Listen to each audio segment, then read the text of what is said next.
what the defense is trying to argue here is a conspiracy, basically. So it's kind of Mhm. Karen Reidish. It's almost as if, I I thought the Proctor took same a thing. vacation to Las Vegas and had a little bit of fun, but obviously that's not what happened.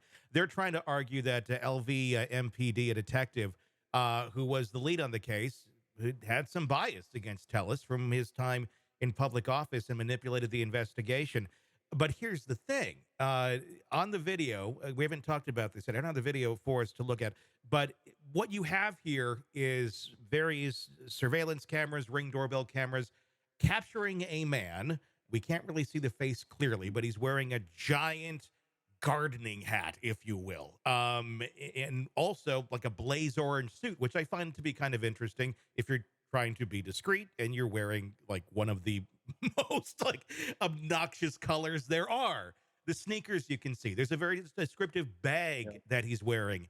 And it just so happens that all of these items were then found in Tellis's garage, but they were cut up into little pieces, which again, that to me doesn't make a lot of sense. It's not like a credit card where let's get rid of this and chop the number up. What do you make of that? They're going to try and argue that this was all planted by the Las Vegas PD. But I mean, come on. There's a guy in the video like this. There's a specific gate to his walk. There's a lot of things they're going to look into.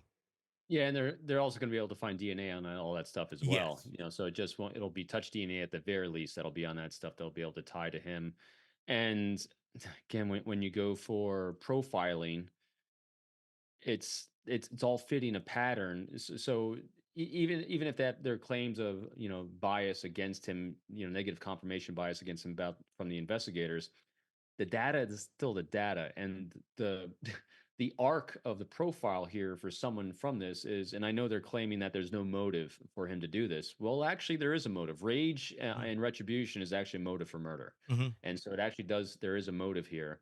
And the other thing too is first time murderers generally are extremely sloppy because they don't know how to do it because they don't have a rep yet. Mm-hmm. And so all these things are, and we've seen it with the other case we've covered too, Tony, where there's like who knows, but I know when we go to trial on Koberger, we're seeing the same sites, same sorts of things. Mm-hmm. Someone who studied how to do it, but doesn't have any practical expertise at Yeah. killing someone. We're seeing the same sorts of behavior here. This is not a seasoned serial killer who's got lots of reps. And boy, we're really making it very too objective, aren't we? Because it's horrendous what happened, but we're not seeing a murder scene or murder evidence with someone that is sophisticated in doing what they did. This is a very young, immature murderer from the sense of not a lot of Yeah. expertise at what they're doing. It's just kind of just shocking how poorly done this was. If you're going to murder someone, if you're trying to think from that standpoint, again, the outfit, the blaze orange, just kind of strikes me as bizarre. The murder happened in the guy's side yard. It's picked up on camera from a camera across the street. I guess you got to start somewhere if you're going to be a murderer. This is kind of seems like the behavior arc always kind of it just kind of touched that line of like one more step up, we got a murderer. But until then, we have a really, horrible, obnoxious human being who Mhm. likes to have retribution on people and will be a bully. At some point, if you're going to go there, you're going to go there. You don't always have to have been a murderer previously to suddenly start doing this at a certain age. So let's just whether it's this individual or not that committed the murder, we're seeing all the data and all the evidence is seems very sloppy. And here's why. First time murderers, when you have the prefrontal cortex flooded with adrenaline, your fine motor skills go away, your thought process goes away. This is why, and we saw it in the Trump shooter case.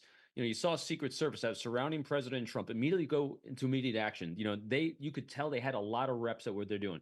The local officers that went onto the roof and that went to the cars, get the guns, they actually had reps at what they were doing. There was no leadership above them Yeah. because the leadership didn't have reps. They didn't have experience in handling this, but the granular level, they had the reps. When it came to the female Secret Service agent, as I had a friend of mine from Secret Service point this out, you saw her on the video have a hard time putting her gun back in the holster.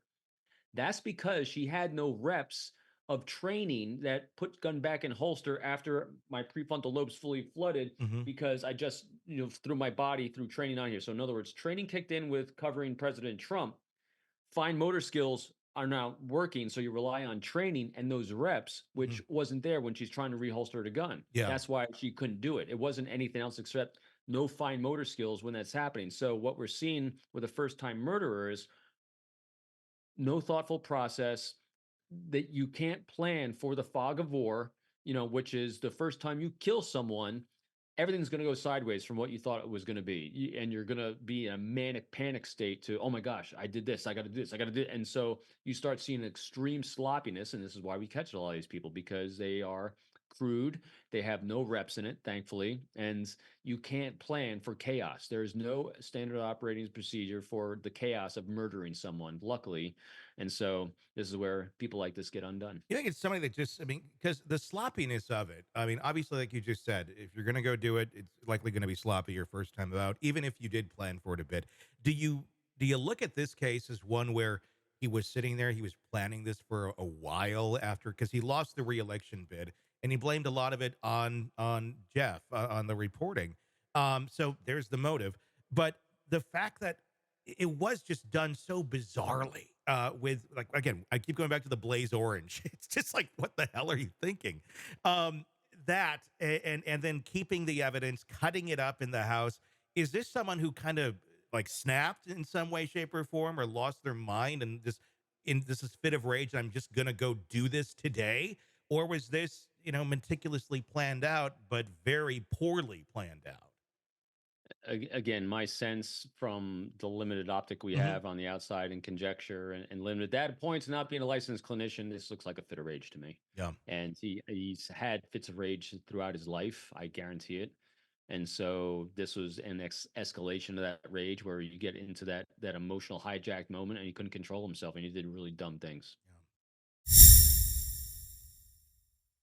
Hey, thanks for checking out the video. Be sure to follow us wherever you download podcasts, and especially Apple Podcasts, where you can get advanced episode and premium content on our premium channel right there. Also, be sure to follow us on social media so you don't miss any breaking updates on the stories that matter to you most. We're on TikTok, X, Instagram, Facebook. Just search Hidden Killers Podcast with Tony Brueski, and you'll find us right there. Again, thanks for watching.